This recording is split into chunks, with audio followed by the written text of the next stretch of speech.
Sur la place de Mauléon se dresse cet immense château du XVIIe siècle, classé monument historique. Christine de Fabrègues nous y reçoit pour une visite. Ici, il y a les 5 générations d'Andurin, parce que c'est un Jean-Julien d'Andurin qui vient se marier dans cette maison à la veille de la Révolution. Je dis dont les derniers, c'est Laurent d'Andurin, mon grand-père, et Arnaud d'Andurin, notre oncle, qui a été ambassadeur de France et qui a entretenu la maison ici jusqu'à sa mort, avant que nous la reprenions. On a toujours vécu à Mauléon, jusqu'à ce que nous partions en pension. Grand-père, c'était quelqu'un à la fois d'intimidant et d'attachant.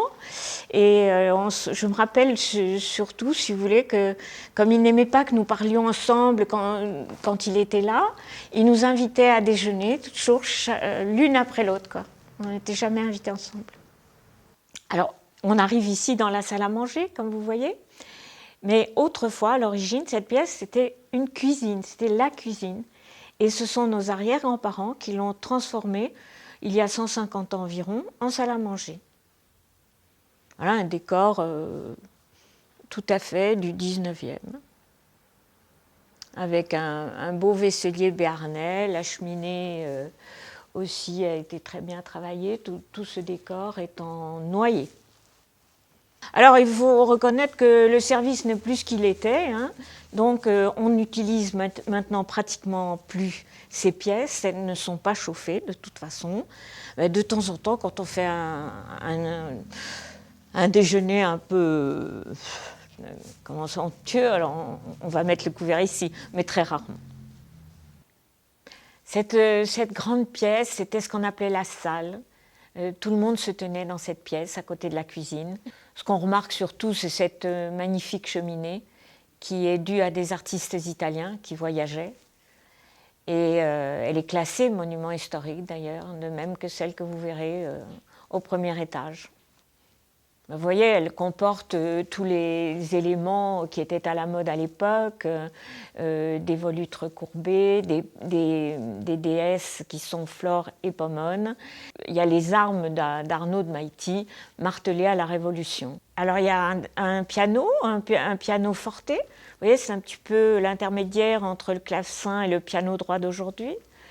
Et puis, il y a un petit ensemble de fauteuils dont la tapisserie est très jolie. Ils sont les 6, avec des points tout fins, et ils représentent des marchands ambulants. Dans cet escalier, on voit, de même que devant les cheminées, la volonté de l'évêque Maïty, qui a construit cette maison, de faire quelque chose de très imposant, qui marque sa puissance, son autorité, et qui est aussi très beau. On dit qu'à l'époque, on faisait de très beaux escaliers parce que la famille vivait en bas, mais elle recevait à l'étage. Donc il faut que l'escalier, pour les visiteurs, soit très beau, très bien décoré. La belle pièce de l'étage, c'est celle que nous appelons la chambre de l'évêque, avec la deuxième cheminée sculptée, qui est classée également.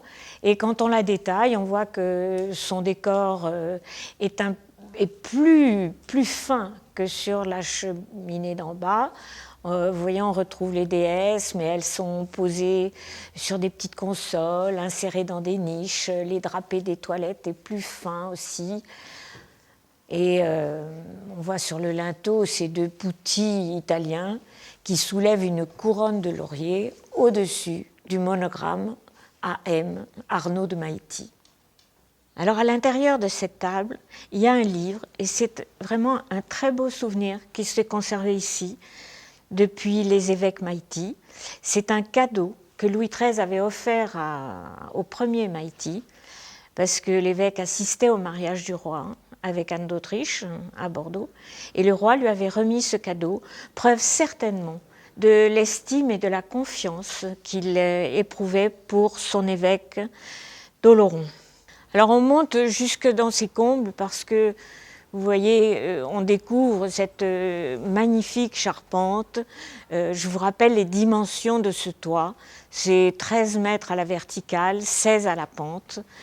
Et on découvre cette charpente qui est comme une coque de bateau renversée. On dit que c'est des charpentiers de marine qui faisaient ces travaux. Ils faisaient tremper les bois des années avant de les utiliser. Et puis les bois courbés aussi qu'on voit ici, qui sont ce qu'on appelle les aisseliers, on ne peut pas les courber en les chauffant. Donc il paraît qu'il fallait aller dans la forêt, trouver les formes appropriées. Alors on remarque aussi ces têtes, c'est ce qui orne les murs, vous voyez, c'est ce qu'on appelle des mascarons. Ça vient du mot masque et elles cachent un trou, parce que toutes les bouches sont creuses, accessibles de dedans, et on pouvait tirer un coup de mousquet et se défendre si quelqu'un était menaçant. Alors sur cette table, il y a quelques vieux livres qui étaient dans la maison. Celui-ci, par exemple, c'est le plus ancien qui se trouve dans cette bibliothèque. C'est pratiquement ce qu'on appelle un incunable, c'est-à-dire les livres qui ont été édités entre 1450 et 1500, les débuts de l'imprimerie. Regardez ces encres qui ont 500 ans et qui sont comme au premier jour, et la disposition aussi. Vous voyez, ce sont les décrétales de pape Boniface VIII, le texte du pape dans les encarts, en 2 couleurs, le commentaire sur 2 colonnes, pour aider à la lecture, dans une graphie un peu plus petite, et les annotations dans les marges. Et à la fin de cette visite, je voudrais quand même mentionner le souvenir de notre grand-père, Laurent Dandurin, qui a vécu ici toute sa vie, qui est mort en 1971, et que beaucoup d'anciens Moléonais ont connu. Il était sous l'arbre, là, il regardait la place de Moléon. Et nous avons un souvenir très fort de cet ancêtre que beaucoup de gens appelaient Laurent le Magnifique, parce qu'il était très beau. Je tiens à remercier l'équipe de Chibero Televista d'être venue faire ce reportage ici. Et je veux dire aussi à tous les sultans que cette demeure est ouverte au public, on peut la visiter du 1er juillet au 15 septembre et aussi toute l'année pour les groupes sur réservation.